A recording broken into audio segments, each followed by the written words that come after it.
Before 70, decluttering these 6 items will lead to a happier life. Look around your space right now. Really see it. Does it feel like a sanctuary or a storage unit? Are you being gently cradled by your home or quietly crushed by it? As we edge closer to that epic 7-0, it's time to ask ourselves, are we living with our stuff, or is our stuff living us? What ancient Buddhist monks knew, and modern neuroscience confirms, is that every item you own carries an energetic weight far heavier than its physical mass. That chair you never sit in, it's whispering obligations. Those unworn clothes, they're shouting regrets. Today, at Moonlight Temple, I'll show you the 6 possessions silently draining your life force, and how letting them go isn't just decluttering, it's reclaiming your spiritual freedom. This isn't about tidying up, it's about waking up. Are you ready to breathe again? Let's first clarify what we mean by decluttering for a simpler, happier life. It's not merely about Marie Kondoing your belongings, though that can be a helpful method.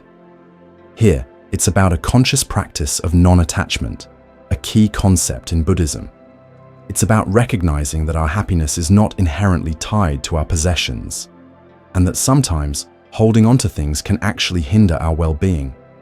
A simpler life, in this context, is one where we are not burdened by excess, allowing us more space, both physical and mental, for what truly matters: connection, presence, and inner growth. And a happier life, in the Buddhist sense, it's a life less marked by the suffering that arises from clinging and craving. As we move through this journey of letting go, consider this. What emotional baggage might these physical items be carrying? 1. Free your space, free your mind, releasing worn-out furniture.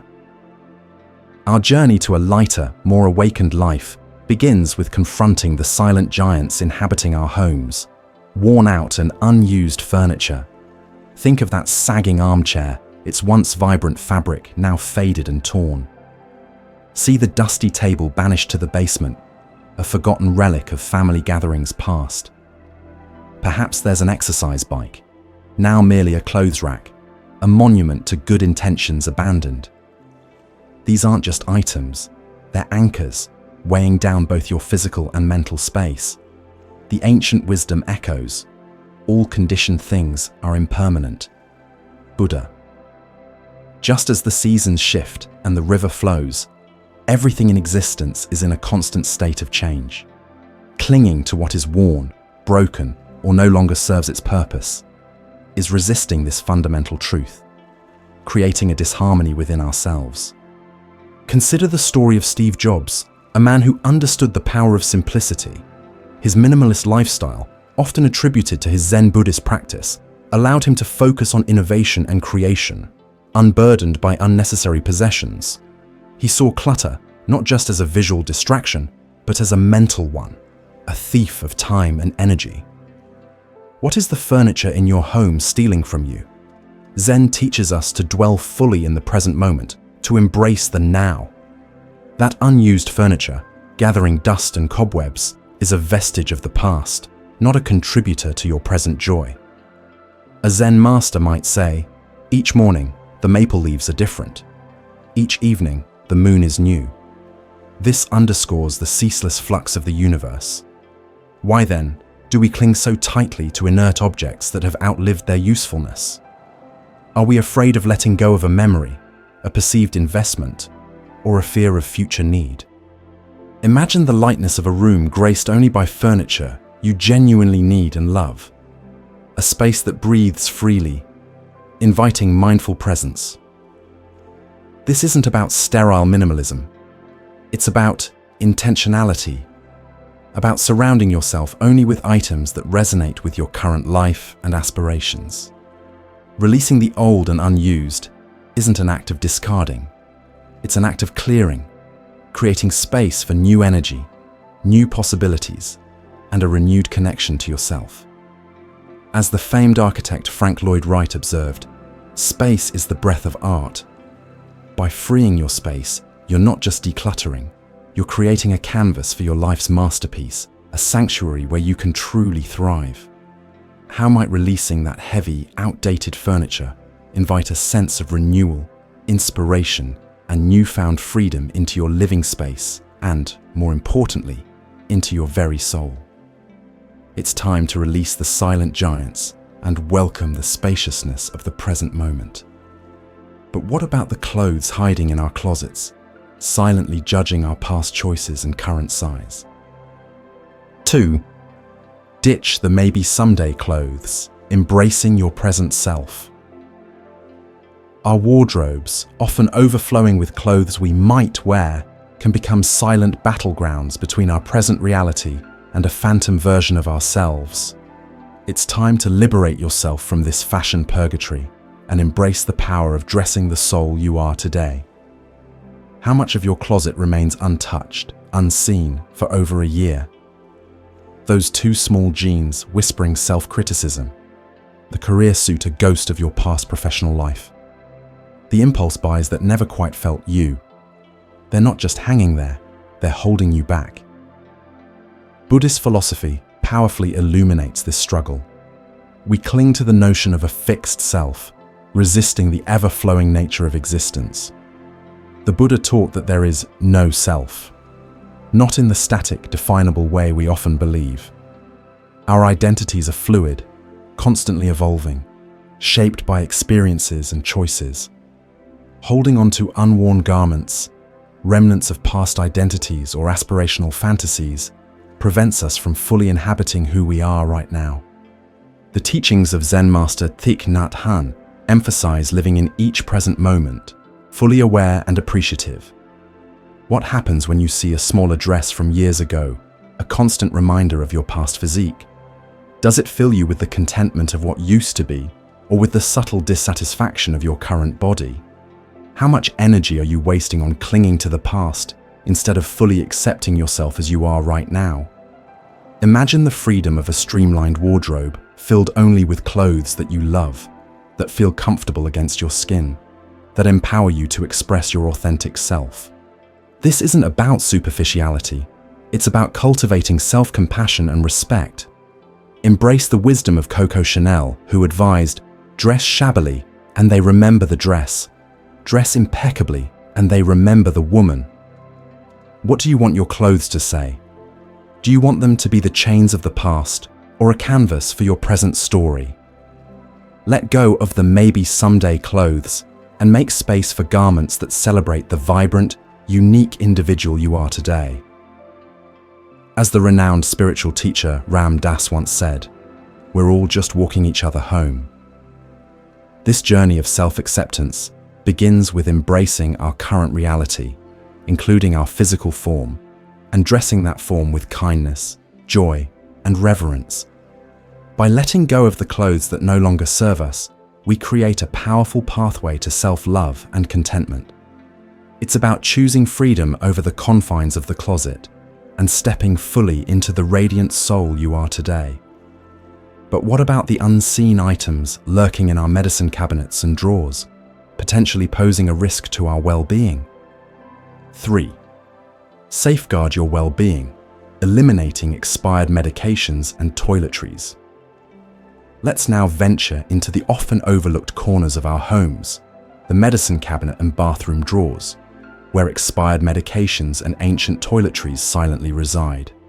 These hidden hazards, accumulating gradually, pose a risk to our physical well-being, and from a Buddhist perspective, a subtle violation of our commitment to compassionate self-care.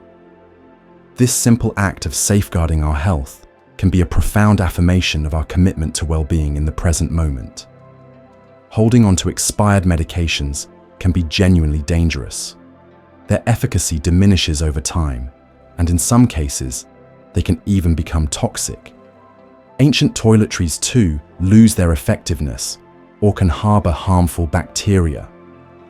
From a Buddhist perspective, this connects directly to the principle of ahimsa, non-harming.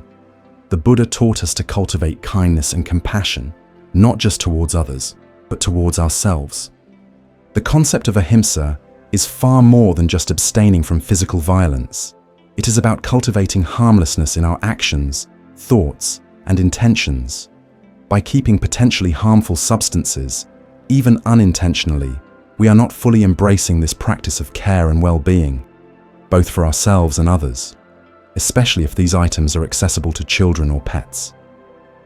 We often treat our health as something to deal with later, when it's convenient or when the pain becomes undeniable, forgetting the Zen teaching that every moment is an opportunity for self-compassion. Imagine knowing your medicine cabinet is a sanctuary of safety, filled only with current, potent remedies, ready to support your health. Envision your bathroom drawers as a curated space for self-care, filled with products that nourish and protect. This isn't about obsessive cleanliness, it's about mindful awareness, about honoring your body and treating it with the respect it deserves. Consider the story of Albert Schweitzer, a physician and humanitarian whose life exemplified the principle of non-harming. He dedicated his life to alleviating suffering, both physical and spiritual. What would Schweitzer say about expired medications languishing in your cabinet? Zen emphasizes mindful awareness in all aspects of our lives.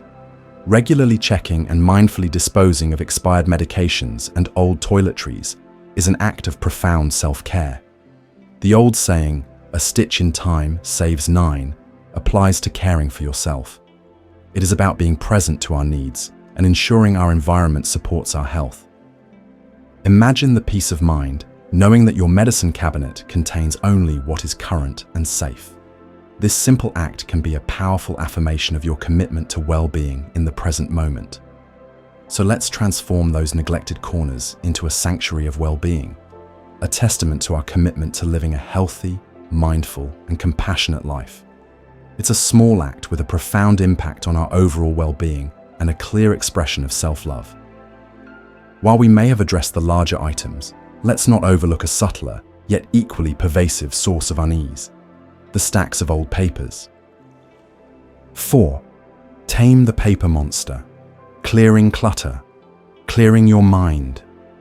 Let's turn our attention to a less obvious but equally potent source of clutter: the often daunting world of old papers, documents, and unused mail.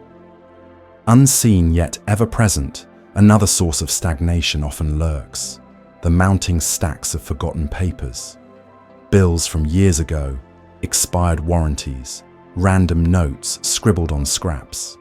These seemingly insignificant items can coalesce into a formidable paper dragon, breathing stress and disorder into our lives. From a Buddhist perspective, these excessive accumulations can symbolize clinging to the past, worrying about potential future needs that may never materialize, or a resistance to letting go of information that no longer serves a purpose. This is another version of clinging and craving, according to Buddha. Our minds, like our homes, benefit from clarity and order. A cluttered external environment directly mirrors a cluttered internal landscape. As the ancient proverb states, a cluttered desk is a sign of a cluttered mind. This is a direct invitation to have a clearer mind by just organizing your desks. Zen practice encourages us to live simply and directly, to find peace in the everyday. Sifting through old papers and mindfully discarding what is no longer necessary can transform from a chore into a form of meditation in action. It's about being present with each piece of paper, consciously deciding its relevance, and releasing what no longer serves a purpose with gratitude. Embrace the impermanence of information, recognizing that much of what we hold onto becomes obsolete over time. Consider the story of Leonardo da Vinci, a master of focus and creativity. Da Vinci kept meticulous notebooks, but he also understood the importance of purging information, distilling his insights into actionable knowledge. He didn't drown in details, he used them to fuel his genius. We all have notebooks, even if they are mental ones. Imagine the lightness and mental clarity that emerge from a well-organized filing system, or even better, a conscious move towards digital documentation where possible. This act of physical decluttering can directly translate into a more focused mind, allowing you to be more present in your daily life and more connected to your true purpose, so you are able to follow the most important teaching of Buddha: living in the present moment. When you focus on today, old papers have no place there. As the poet William Blake eloquently stated, energy is eternal delight. Unburden yourself from the weight of unnecessary paperwork and unleash your energy, directing it towards your passions and goals. Take it one step at a time, one stack of paper at a time. It's time to tame the paper dragon and reclaim your mind, creating space for clarity, focus, and the vibrant pursuit of a life well lived. The heart of the home, however, is not immune to the subtle accumulation of items carrying a different kind of weight, those tied to memories and good intentions. 5. Simplify your kitchen, simplify your life, letting go of unused gadgets. Stepping into the heart of the home, the kitchen, a space meant for nourishment and creativity, we often find ourselves surrounded by relics of culinary dreams that never quite materialized. How many gadgets, appliances, or specialty cookware items do you own that have been gathering dust in cabinets or on shelves for months, even years? The spiralizer you used once, the bread maker now silently mocking your fleeting interest in artisanal bread, the panini press relegated to the back of a cupboard. These well-intentioned purchases, if unused, transform the kitchen from a space of joyful creation into a repository of unrealized intentions. Buddhist teachings highlight the profound wisdom of simplicity, that owning only what we truly need and use allows us to focus on the essential aspects of daily life, such as preparing nourishing food with mindful intention.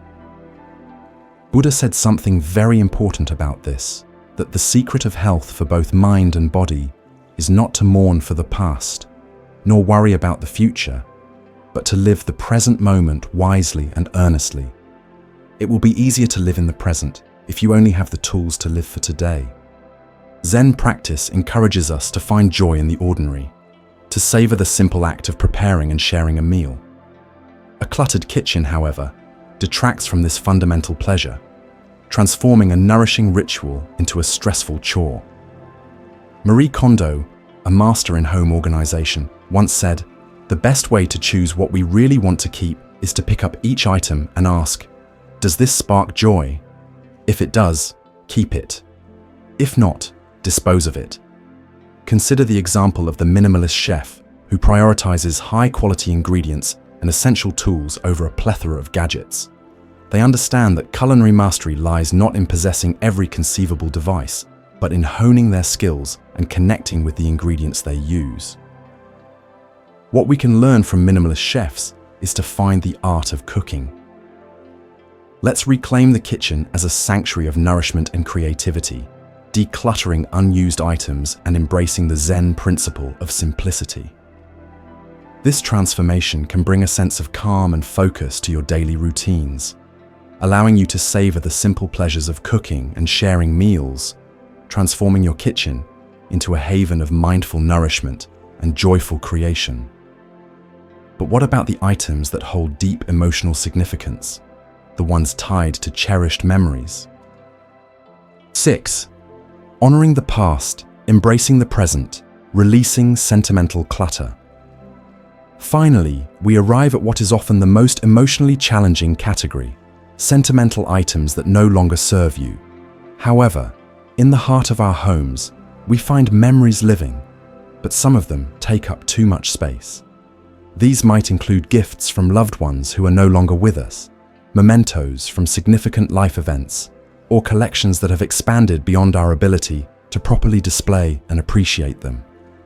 While these items hold profound emotional value, an excessive accumulation can sometimes weigh us down, keeping us tethered to the past in a way that prevents us from fully embracing the present, which is the focus of living, teaching Buddha. The path of Zen encourages us to cherish memories while also embracing impermanence, accepting that all things, including relationships and experiences, are subject to change. One teaching from Buddha says, "You only lose what you cling to." The past is beautiful, but it should be an anchor, but something that allows you to dream today. It's about recognizing that the essence of a loved one or a special moment lives in our hearts, not just in a photograph or an old trinket. It can be a painting that makes you feel as happy as you were on that very special trip. Consider the story of Maya Angelou, a woman who transformed personal tragedy into profound wisdom and resilience. She carried the memory of painful experiences, but she also learned to release the weight of the past, using her experiences to inspire others and embrace the present moment. What this teaches us is to learn that sad memories may exist, but they are something to accept, to remember, and to have peace with it. Some might argue that decluttering is difficult, that letting go of possessions, especially those with sentimental value, can be emotionally challenging. This is a valid point, and it's important to approach this process with patience and self-compassion. The Buddha taught about the nature of suffering, dukkha, and our attachment to possessions is indeed a source of it. Recognizing this is the first step towards liberation. Start small, be kind to yourself, and celebrate the progress you make, no matter how incremental. In essence, the journey of decluttering before turning 70, guided by the wisdom of the ancients and the principles of Buddhist Zen, is a powerful path towards a simpler, happier, and more awakened life. It's about releasing the burdens of the past, embracing the present moment, and creating space, both physical and mental, for greater peace and joy. By mindfully letting go of worn-out furniture, unworn clothes, expired medications, old papers, unused kitchen items, and sentimental clutter, we are not just tidying our homes. We are cultivating non-attachment, embracing impermanence, and fostering a deeper connection to the present moment. This journey of letting go is ultimately a journey towards inner freedom. What steps will you take today to begin your own decluttering journey? Share your thoughts and experiences in the comments below. Your insights can inspire others on their own path to a simpler and happier life. And if you found this exploration valuable, be sure to like this video and subscribe to the Moon Mind Temple for more teachings on mindful living and inner peace. Remember, the true treasures lie not in what we accumulate, but in the lightness of being and the clarity of mind we cultivate along the way.